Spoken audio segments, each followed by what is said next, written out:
Hello, welcome to Interdependent Study, our podcast where we engage in the learning and unlearning work for social justice and collective liberation. I'm Damien. And I'm Aaron. Thank you for joining us today. For those new to our podcast, Interdependent Study is meant to be a space and community for folks who believe in and want to do the work of social justice. Each week, we'll bring something new to the table, discuss our thoughts and feelings about it through the lenses of who we are and where we can go for a more just society. Yes, sir. We want Interdependent Study to be a space where we're always learning with one another. Mm-hmm. And Aaron, you're up this week.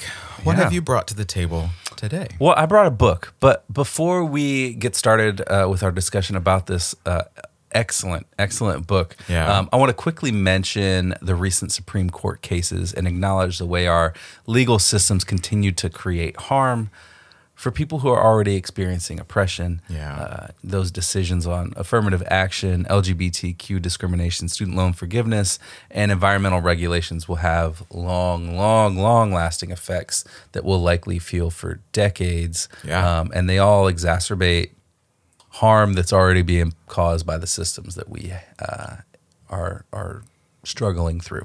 So, yeah, just wanted to name that up top. It was an awful week last week. And so I hope folks are doing what they can to take care of themselves. And it's kind of fitting that I say that. This book must be on my mind when I say that. But to take care of themselves and also, gear up for what's coming, right? Yeah. So I'm glad you acknowledged that. Thanks for doing that. Absolutely. So, let's move on to what might be a remedy for those SCOTUS decisions. Yes. You ever notice a SCOTUS sounds like scummy? Like it just sounds dirty. It does. So I didn't know where you were going with that. I was bracing for impact.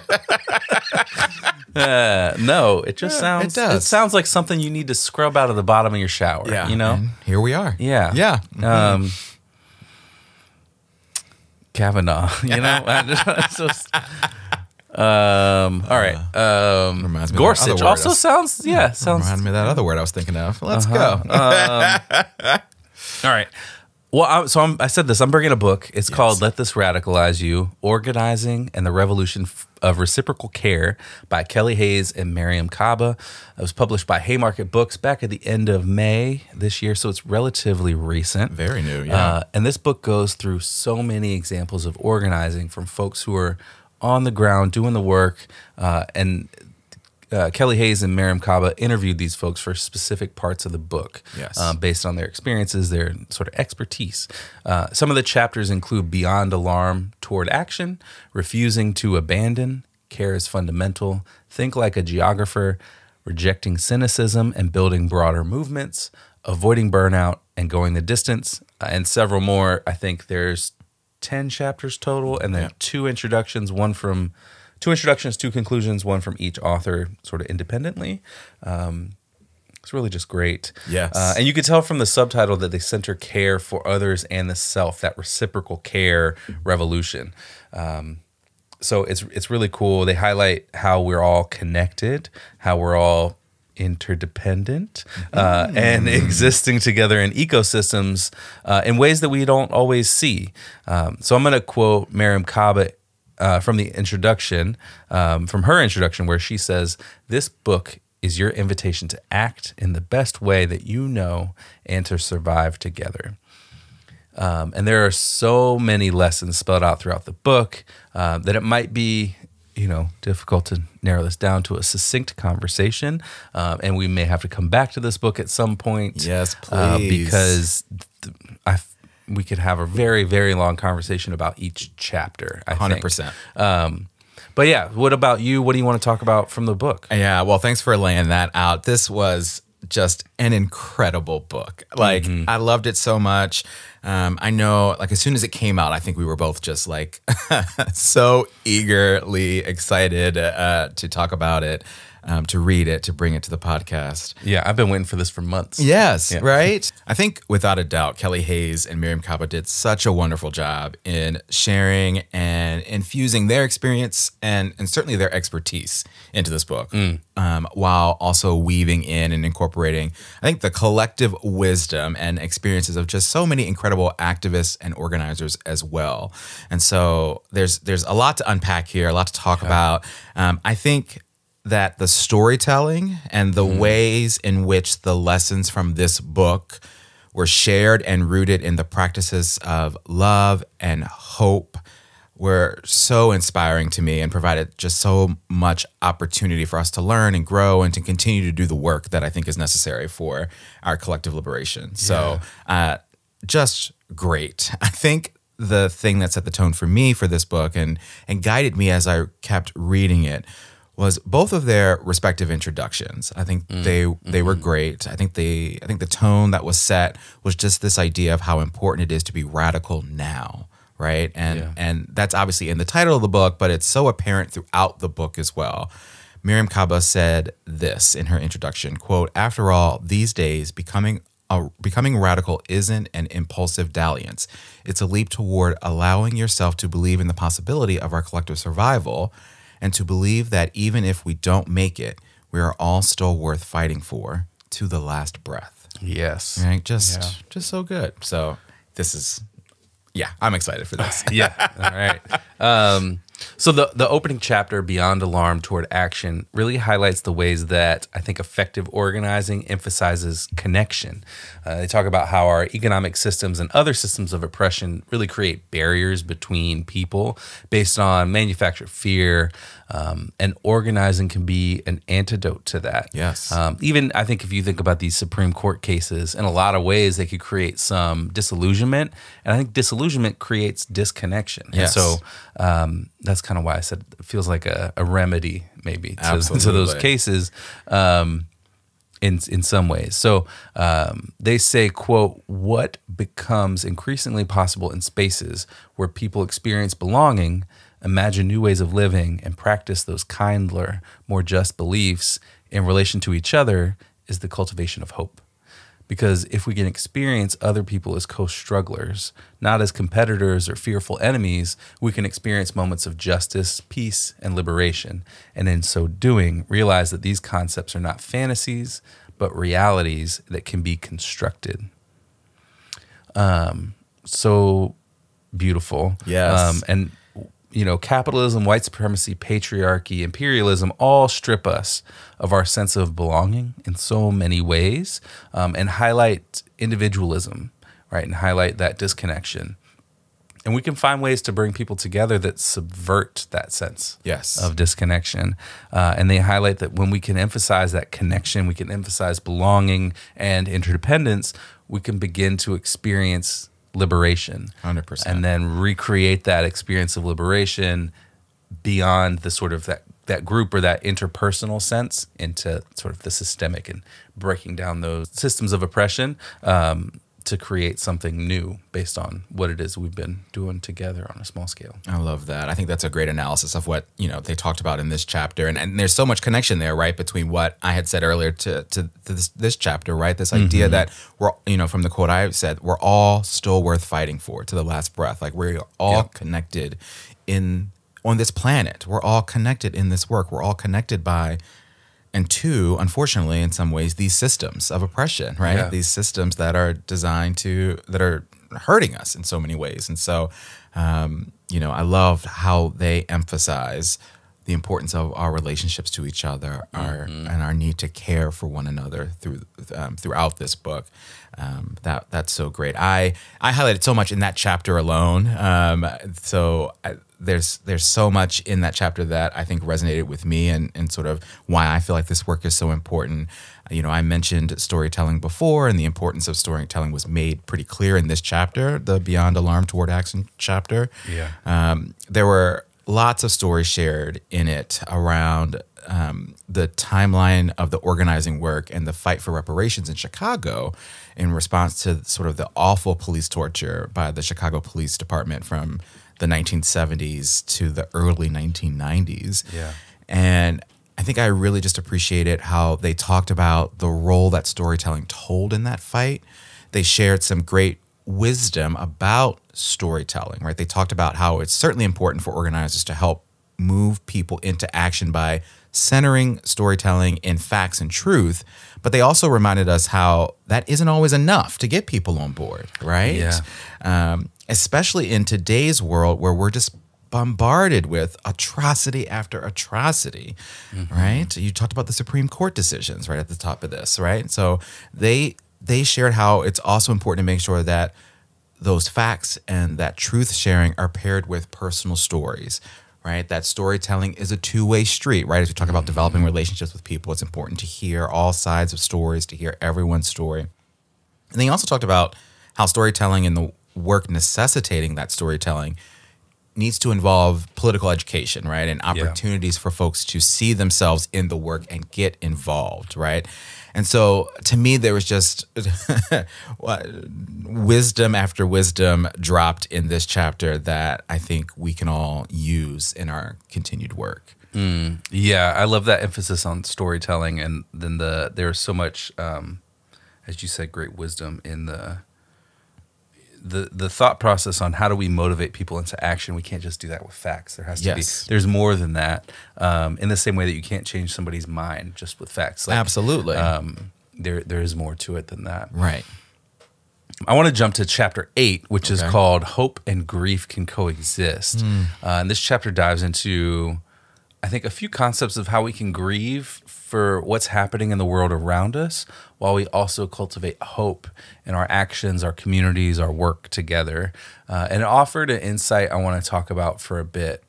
They said, quote, "The pandemic gave us a preview of how the government will address future experiences of catastrophe and collapse by prioritizing the economy over human lives. They will rely on us to doggedly pursue normalcy instead of rising up and upending the culture of greed and human disposability that has already caused so much death." And this points out how much business and profits really drive almost everything in our culture in the U.S. Yes. But the true stories of disaster, a lot of which they highlighted in different moments throughout the book, are the moments when ordinary people band together to help one another, whether that's through grocery deliveries and mask making during the COVID-19 pandemic, or rescuing people in boats in the midst of floods following a hurricane. Yep. Or there were even stories about the way that people helped each other, like during 9/11, beyond the first responders. Yes. The ways that regular people were just helping each other, trying to figure out how to make it through that disaster.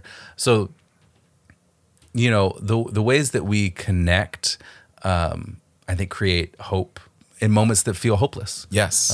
So that hopefulness, and Mariame Kaba famously has said, hope is a discipline. Yes.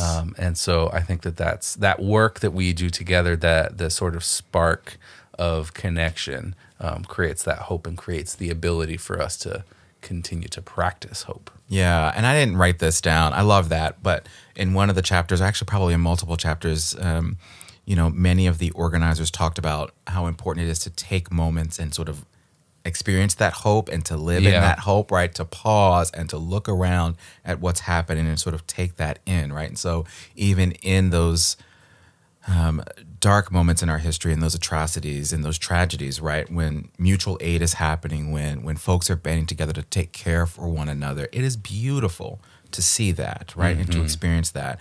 And in so many ways, that chapter in particular, I think highlighted so beautifully, like, what this country prioritizes, right? Above all else, right? And we have all just lived through that with the pandemic, right? I think that is just sort of the most visceral example, and a great one to sort of really see how the government reacted to that and what was important and what was not. So, yeah, that chapter was phenomenal. I think it also connects to, all of these chapters connect, right? And that's the beauty of it. Going back to the chapter called Care is Fundamental, they talk more about mutual aid organizing and the work that took place in the aftermath of Hurricane Maria. You mentioned hurricanes back in 2017 in Puerto Rico. And I think so much of their message around the idea of care being fundamental was just so spot on and inspiring to me. And it should be a continued part of our work, I think, and our commitment to each other, right? Especially when, as you talk about, our systems, our institutions, our structures fail us, right? Or aren't concerned. Their paramount concern isn't us, right? And so one of the parts of the chapter, I think, bring this point home so wonderfully. They say, quote, "We believe in caring for each other as a form of cultural rebellion. We believe in the need to foster a counterculture of care, a politics larger than any siloed issue, one that can challenge dehumanization and the erasure of atrocity while allowing us to hold on to each other and our humanity amid disasters daily and acute. The state has the capacity to help us all survive and even thrive, but in its current form, it is actively opposed to doing so. We must have the will to survive in collectivity as people who are willing to seize, defy, and upend whatever they must for the sake of life, dignity, and decency, and for the sake of each other." I mean, I have no notes.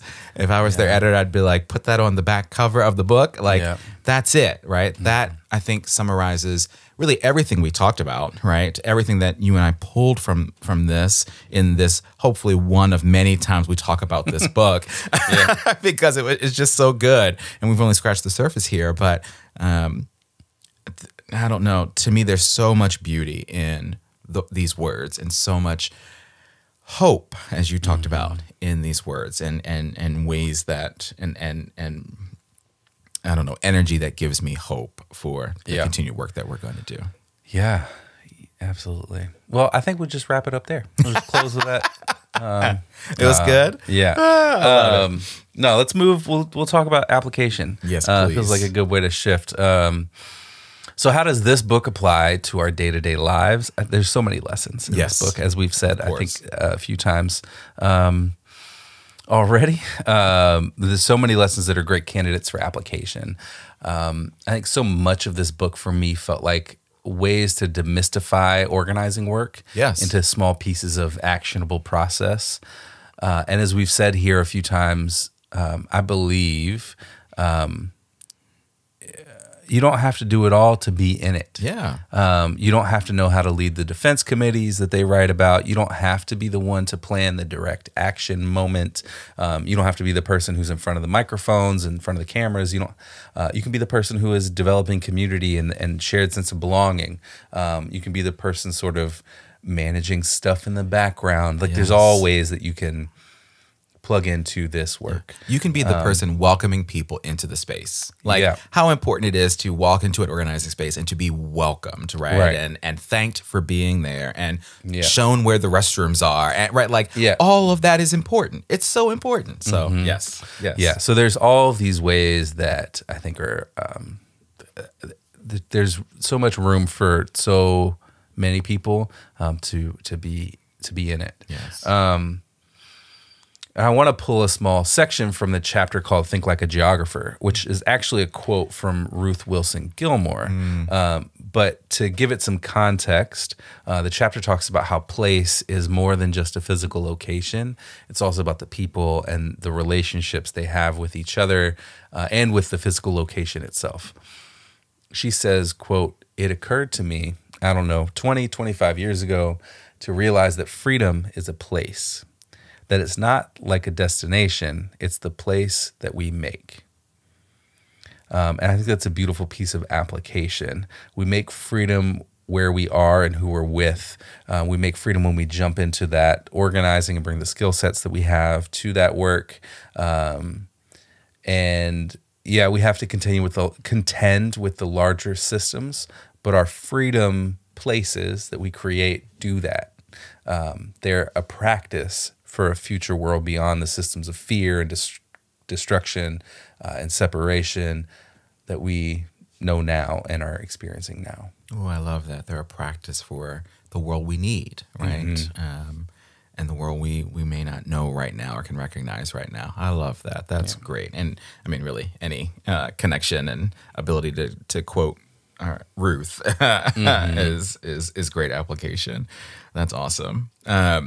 When I was thinking about application, I think, it was hard to narrow down what I might say. There's so much brilliance in all that Kelly Hayes and Mariame Kaba presented in this book. And You mentioned at the top, we're recording this just days after the Supreme Court's hellacious week of decisions around all of the things. And so I think this book and the application of this book that speaks so loudly to me is the notion of hope, right? I think that was the overarching and most significant takeaway from this book for me, right? And so I think about like some questions like, how do we win, right? How do we strategize and achieve those victories through organizing? How do we make it clear to our leaders and elected officials, what we stand for and what we want, and certainly what we don't want? How do we talk about and think about and bring others on board in our work? How do we get people the help and the resources and the systems they need and deserve to be able to live their lives with dignity, right? And so I think this book, the application of this book, reminds me that in order to do all of this work well, it has to be centered in hope, right? And we have to do all that we can to cultivate that hope within ourselves, within our organizations, and certainly with each other. So that's my application. Yeah, that's great. Hope is a discipline. Yes. All right, let's talk about homework. How are we going to continue to learn about this beyond our conversation today? There are so many organizations and people referenced and quoted throughout the book that we can learn more about. But one of the concepts that stuck out to me is this concept from the Haudenosaunee people, where they talked about planning for the well-being of the next 7 generations, which feels increasingly more necessary as we experience more climate disasters and authoritarian power grabs. We have to be able to consider the short-term and the long-term simultaneously. Yes. And I think there's so much to that concept of thinking about the now, but also what's the ripple effect for 7 generations from now. So I think that's my homework, is sort of trying to think about how to stick that concept in whatever work it is that I'm doing. So think beyond not just sort of the immediate or the sort of what feels long term, like not 5 years, but Right. like what's 30 years from now? What's this mean? And I don't know that I do a whole lot of things where that comes into effect, but I think it's something to just kind of absorb. Yes. And try to practice. I love that. I mean, I think in so many ways, and you might have experienced this too growing up. I mean, I often heard the statement, right? Thinking about our children and our children's children, right? But like, this is so inspirational to think about. We have to think beyond that, right? And especially as you point out, right? Like, what's happening with the Supreme Court, what's happening with this authoritarianism, what's happening with climate disasters alone. I mean, climate disasters alone. I mean, I'm really worried about what our planet is going to look like. And so, to have this sort of reframed thinking around what our planet might look like 7 generations from now, I think that's very important. Yeah. That's very important work. So that's great. I think for me, this book in itself is just worth revisiting. I think I said I highlighted so much in it. I want to go back and continue and to read it again. I think there's so much to learn from all of the incredible organizers and movement workers and abolitionists who were quoted in this book, and all of their reflections on their work and their victories and their setbacks and their lessons. And so I just want to revisit all of it. Right. We'll talk about it. I think we've clearly made this commitment to bring this back to the table because I want another pass at this incredible learning. So I want to do that. I just want to read it again. The other thing I want to do is check out the toolkit that Haymarket Books published about this book. I got an email from them a few weeks ago, I think, about their Common Read program, which is just awesome. Folks, check that out. But in that email, there was information about a toolkit of free resources, guides, workbooks, zines, and more that are all connected to their Common Read program and to this book. And so my other homework is just to check that out and see what more additional learning we can do. Maybe we connect that to the next time we bring this book to the table. But if folks are interested in that, if you go to Haymarket Books website, the Common Read program and all of these resources are literally right on the homepage, but also connected to the book itself. So, yeah, then I haven't done any of the workbook, but I did scroll through it, and it's like 100 and something pages. Awesome. So there's a ton of things Yes. to get into in that workbook. So yeah, great stuff to keep learning from this particular resource, this book. So Damien, you're up next time. What are you bringing to the table in our next episode? Yeah. So for our next episode, we're going to have another special episode next time. Folks may remember that a few weeks ago, we brought this book of conversation questions from the company called The Skin Deep and their activity that they developed called The And the box that we got was specifically called the On Racism edition of questions, right? And so we took some time to both ask each other a couple of questions, conversation starters from these cards that are in the box.